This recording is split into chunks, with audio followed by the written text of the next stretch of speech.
एक साधु देश में यात्रा के लिए पैदल निकला हुआ था। एक बार रात हो जाने पर वह एक गांव में आनंद नाम के व्यक्ति के दरवाजे पर रुका। आनंद ने साधु की खूब सेवा की। दूसरे दिन आनंद ने बहुत सारे उपहार देकर साधु को विदा किया। साधु ने आनंद के लिए प्रार्थना की, भगवान करे तू दिनों दिन बढ़ता ही रहे। साधु की बात सुनकर आनंद हंस पड़ा और बोला, अरे महात्मा जी, जो है यह भी नहीं रहने वाला। साधु आनंद की ओर देखता रह गया और वहां से चला गया। 2 वर्ष बाद साधु फिर आनंद के घर गया और देखा कि सारा वैभव समाप्त हो गया है। पता चला कि आनंद अब बगल के गांव में एक जमींदार के यहां नौकरी करता है। साधु आनंद से मिलने गया। आनंद ने अभाव में भी साधु का स्वागत किया। झोपड़ी में फटी चटाई पर बिठाया, खाने के लिए सूखी रोटी दी।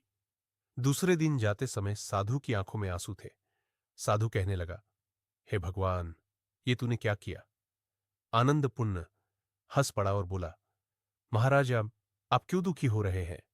महापुरुषों ने कहा है कि भगवान इंसान को जिस हाल में रखे, इंसान को उसका धन्यवाद करके खुश रहना चाहिए। समय सदा बदलता रहता है और सुनो, यह भी नहीं रहने वाला।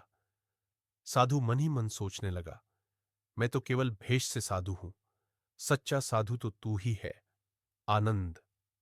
कुछ वर्ष बाद साधु फिर यात्रा पर निकला और आनंद से मिला तो देखकर हैरान रह गया कि आनंद तो अब जमींदारों का जमींदार बन गया है। मालूम हुआ कि जिस जमींदार के यहां आनंद नौकरी करता था वह संतान विहीन था। मरते समय अपनी सारी जायदाद आनंद को दे गया। साधु ने आनंद से कहा, अच्छा हुआ, वो जमाना गुजर गया। भगवान करे अब तू ऐसा ही बना रहे। यह सुनकर आनंद फिर हंस पड़ा और कहने लगा, महाराज, अभी भी आपकी नादानी बनी हुई है। साधु ने पूछा, क्या यह भी नहीं रहने वाला? आनंद ने उत्तर दिया, हां, या तो ये चला जाएगा या फिर इसको अपना मानने वाला ही चला जाएगा। कुछ भी रहने वाला नहीं है, और अगर शाश्वत कुछ है तो वह है परमात्मा, और उस परमात्मा का अंश आत्मा। आनंद की बात को साधु ने गौर से सुना और चला गया। साधु कई साल बाद फिर लौटता है तो देखता है कि आनंद का महल तो है, किंतु कबूतर उसमें गुटरगू कर रहे हैं और आनंद का देहांत हो गया है। बेटियां अपने अपने घर चली गई। बूढ़ी पत्नी कोने में पड़ी है। कह रहा है आसमां यह समा कुछ भी नहीं।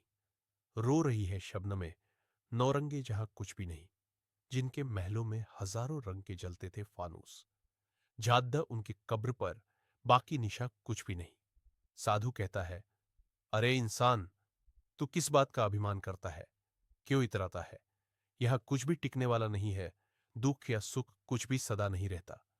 तू सोचता है पड्ढोसी मुसीबत में है और मैं मौज में हूं, लेकिन सुन, न मौज रहेगी और न ही मुसीबत। सदा तो उसको जानने वाला ही रहेगा। सच्चे इंसान वे हैं जो हर हाल में खुश रहते हैं। मिल गया माल तो उस माल में खुश रहते हैं, और हो गए बेहाल तो उस हाल में खुश रहते हैं। साधु कहने लगा, धन्य है आनंद तेरा सत्संग, और धन्य है तुम्हारे सतगुरु। मैं तो झूठा साधु हूं, असली फकीरी तो तेरी जिंदगी है। अब मैं तेरी तस्वीर देखना चाहता हूं, कुछ फूल चराकर दुआ तो मांग लूं।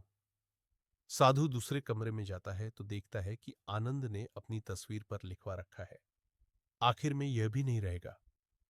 विचार करे।